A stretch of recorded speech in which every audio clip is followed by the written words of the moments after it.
बिस्मिल्लाहिर्रहमानिर्रहीम सल्लल्लाहु ताला अला मुहम्मद व अला आलिहि व सहबिहि व बारिक वसल्लम।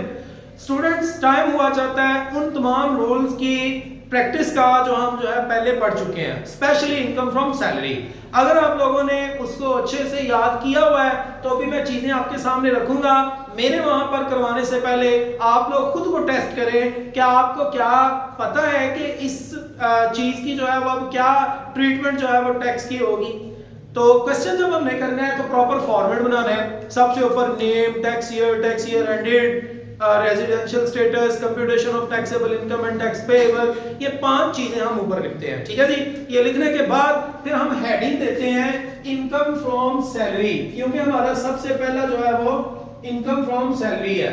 इनकम फ्रॉम सैलरी, और साथ में हम लिखते हैं सेक्शन 12 जी। ये इनकम फ्रॉम सैलरी सेक्शन 12 हमारी आमदनी का सबसे पहला जरिया। तो यहां पर अब हम देखने लगे हैं उसने हमें क्या क्या दिया और इसकी टैक्स ट्रीटमेंट क्या होगी। सबसे पहले इसने दिया है जी बेसिक सैलरी। बेसिक सैलरी तो उसने ये देखे ये दिया हुआ है, लेकिन साथ में बेसिक सैलरी के उसने हमें मिनिमम टाइम स्केल भी दिया है। ठीक है जी। ये मिनिमम टाइम स्केल है, ये मैक्सिमम टाइम स्केल है, और ये आपका इंक्रीमेंट है जो हर साल होगा।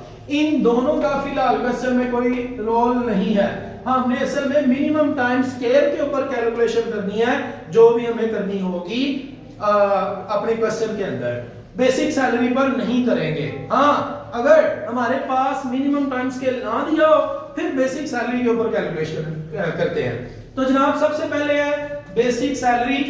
तो आपको पता है बेसिक सैलरी जो है वो तो क्या है, टैक्सेबल है, और वो है 7,32,000। ठीक है जी।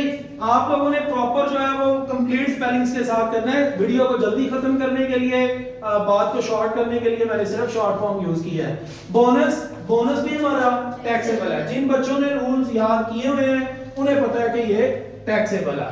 उसके बाद जनाब हमारे पास है conveyance facility for personal use. आपको कन्वेंस फैसिलिटी मिली है पर्सनल यूज के लिए, और कॉस्ट ऑफ कार जो है वो 10 लाख है। हमें गाड़ी मिली है मालिक की तरफ से, उसने कहा ये तुम्हारे सिर्फ पर्सनल यूज के लिए है, ये लो यूज करो। और वो गाड़ी कितने की है, 10 लाख की। तो याद रखें जब उसने हमें गाड़ी दी है पर्सनल यूज के लिए और गाड़ी की वैल्यू बताई है, और अगर साथ में कुछ एडिशनल इंफॉर्मेशन भी दे तो वो सिर्फ परेशान करने के लिए होगी। एडिशनल इंफॉर्मेशन, हमारे काम की चीज सिर्फ गाड़ी की वैल्यू है। अगर वो दे दे कि जनाब लीजिंग की इतने पैसे हैं तो रिपेयरिंग पे इतने लगे तो ऐसा हुआ तो ऐसा हुआ, हमने उसको कुछ भी एंटरटेन नहीं करना। हाँ, हमने सिर्फ और सिर्फ गाड़ी की वैल्यू उठानी है, और गाड़ी की वैल्यू कितनी है, 10 लाख रुपया। तो 10 लाख रुपया है, और हमने साथ में देखा ही है कि गाड़ी किसके लिए है, पर्सनल यूज के लिए। तो उस सूरत में बेटा हमने यहां लिखना है कन्वेंस फैसिलिटी, और कन्वेंस फैसिलिटी में हमने गाड़ी की जो वैल्यू है उस वैल्यू का कितने परसेंट ले लेना है, 10%। अगर गाड़ी पर्सनल यूज के लिए है तो 10%, ऑफिशियल और पर्सनल दोनों के लिए है तो 5%, और अगर सिर्फ बिजनेस के लिए है तो फिर नथिंग विल बी टैक्सेबल। तो ये हमारे पास क्या आ गया, 1 लाख रुपया हमारा टैक्सेबल। उसके बाद में बेटा अकोमोडेशन, नेक्स्ट कह रहा है rent free furnished accommodation is provided. आपको घर दिया गया रहने के लिए, and accommodation allowance was 15,000 per month if this facilities, if this accommodation was not provided. ये बात अब अहम है। उसने दिया तो हमें घर है, लेकिन वो कह रहा है अगर मैं घर आपको ना देता तो आपको 15,000 रुपया पर मंथ जो है वो मैंने पे करना था। तो अब आपको रूल याद होगा कि जनाब हमने अब क्या करना है, accommodation, rent free furnished accommodation,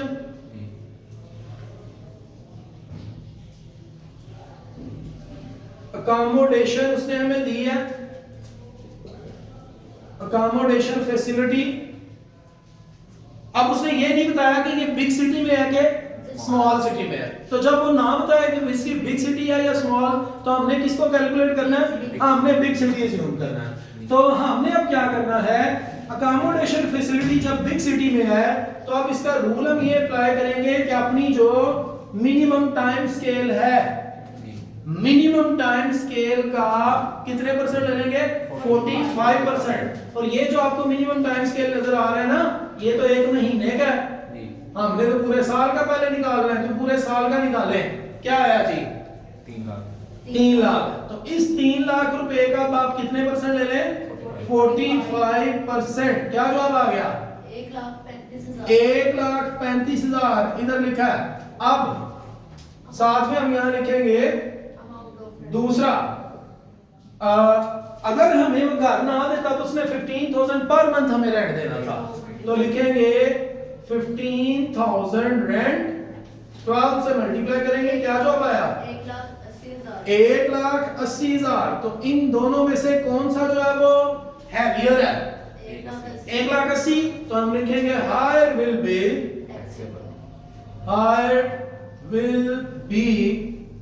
taxable. तो हायर कितना है? 1,80,000। तो वो हमारा टैक्सेबल होगा। ठीक है जी, ये रूल है। नेक्स्ट, मेडिकल अलाउंस उसने हमें दिया हुआ है, इसके मुताबिक भी हमने पढ़ा है मेडिकल अलाउंस। मेडिकल अलाउंस कितना है हमारे पास? 90,000। 90,000 मेडिकल अलाउंस है। रूल क्या है? 10% ऑफ बेसिक सैलरी एग्जाम्प्ट होगा, लेकिन हमारे सवाल में तो उसने मिनिमम टाइम स्केल दिया है, लिहाजा 10% ऑफ एमटीएस, ये जो है वो अलाउंस होगा आपका। स्पेलिंग पूरे लिखने हैं जी, लेस 10% ऑफ एमटीएस। एमटीएस है 25,000, लेकिन ये पर मंथ है, तो पर मंथ नहीं लेना, पूरे साल का लेना है। पूरे साल का लें 3 लाख। तो 3 लाख रुपए का 10%, 3 lakh multiply by 10 divided by 100, क्या जवाब आया? 30,000। तो 30,000 जो है ये आपका एग्जाम्प्ट हो गया जी। तो बकाया कितना रह गया? 60,000। तो 60,000 के ऊपर आपने टैक्स पे करना है। उसके बाद है hotel bill paid by company for player trip. आपको कहा जाओ जाके एंजॉय कर रहा हो, तो उसका बिल अब होटल का बिल कंपनी पे कर रही है, तो ये आपका टैक्सेबल है। Hotel bill paid by company, तो ये प्लेयर ट्रिप से रिलेटेड था इसलिए टैक्सेबल है। अगर होता ऑफिशियल पर्पस के लिए तो ये क्या होना था? एग्जाम्प्ट होना था। Next, professional books purchased. याद रखें स्टूडेंट्स, आपके सवाल के अंदर कभी कभार ऐसी चीजें भी आया करेंगी जिनका कोई रोल नहीं होगा सवाल में, पहले हुआ करता था लेकिन अब नहीं होगा, तो उनको हम यहां पर अपने न्यूमेरिकल में एंटरटेन नहीं करेंगे। जब न्यूमेरिकल खत्म हो जाएगा तो खत्म होने के बाद सबसे एंड पे जाके तो हम नोट लिखेंगे कि हमने इसको एंटरटेन क्यों नहीं किया। अब ये प्रोफेशनल बुक्स परचेज क्या है? पहले ये हुआ करता था कि जनाब आपने अगर अपने प्रोफेशन से रिलेटेड, मैं टीचर हूं, मैंने अपने लिए कुछ बुक्स परचेज की, उसके ऊपर खर्चा आया, तो वो जो खर्चा था ना प्रोफेशनल बुक्स परचेज का, वो वाला खर्चा मैं अपने टैक्स में से जो है ना वो माइनस कर सकता था, मुझे वो रिबेट मिलता था, मुझे छूट मिलती थी टैक्स में उन बुक्स को खरीदने की वजह से। ये पहले मिला करता था, अब ये रिबेट खत्म हो चुकी है, लिहाजा हमने अब इसको एंटरटेन नहीं करना, छोड़ दे इसे। इसके लिए हम नीचे जाके नोट लिखेंगे सवाल के खत्म होने के बाद। उसके बाद जी नेक्स्ट क्या जी, कहता है at the rate of 7% loan taken from employer. 12 lakh रुपया कर्जा लिया हमने, और कर्जा लिया है 12% कितने पर? 7% इंटरेस्ट पर। तो ये है जी लोन फ्रॉम एम्प्लॉयर। हमने एम्प्लॉयर से कर्जा लिया है। जब एम्प्लॉयर से कर्जा लिया है तो अब क्या करना है? मैंने आपको बताया था कि 2 कंडीशंस का पूरा होना जरूरी है। पहली कंडीशन ये है कि कर्जे की रकम 10 लाख से, तो 10 लाख से ज्यादा है। दूसरा, कर्जे के ऊपर जो सूद है वो 10% से तो कम है। तो अब जनाब हम इसको एंटरटेन करेंगे। क्या करेंगे? कर्जे की जो अमाउंट है वो है 12 लाख। इस 12 लाख रुपए को मल्टीप्लाई करेंगे जो ऑफिशियल बेंच मार्केट रेट है इंटरेस्ट का, वो क्या है? 10%। लेकिन हमने 10% में से जो 7 ऑलरेडी पे कर दिया वो माइनस करना है, और माइनस करके जो बाकी जवाब आएगा वो इसके ऊपर अप्लाई करना है। तो बाकी कितना बन रहा है 3%। तो अब आप क्या करें 12 लाख का 3% ले मल्टीप्लाई बाय 3 डिवाइडेड बाय 100 क्या आया 36,000 जनाब हमारा जो है वो टैक्सेबल होगा। नेक्स्ट क्वालिफिकेशन पे, ये भी टैक्सेबल होता है। आपने एमफिल किया हुआ है, आपने पीएचडी की हुई है, तो उसके ऊपर जो है ना वो आपको पैसे मिलते हैं गवर्नमेंट की तरफ से, क्वालिफिकेशन अलाउंस या क्वालिफिकेशन पे, तो ये भी आपका टैक्सेबल है। एडहॉक रिलीफ अलाउंस, अलाउंसेस के मुतालिक ये बात याद रखें क्वेश्चन करते हुए, अलाउंस कोई भी आए टैक्सेबल है। मास आए स्पेशल अलाउंस के और मेडिकल अलाउंस का 10% सिर्फ, ठीक है ना, अदरवाइज वो भी टैक्सेबल है। 10% सिर्फ टैक्सेबल नहीं है उसका बेसिक सैलरी का या एमटीएस का, बाकी वो भी टैक्सेबल होता है और स्पेशल अलाउंस मुकम्मल तौर पर एग्जेम्प्ट होता है।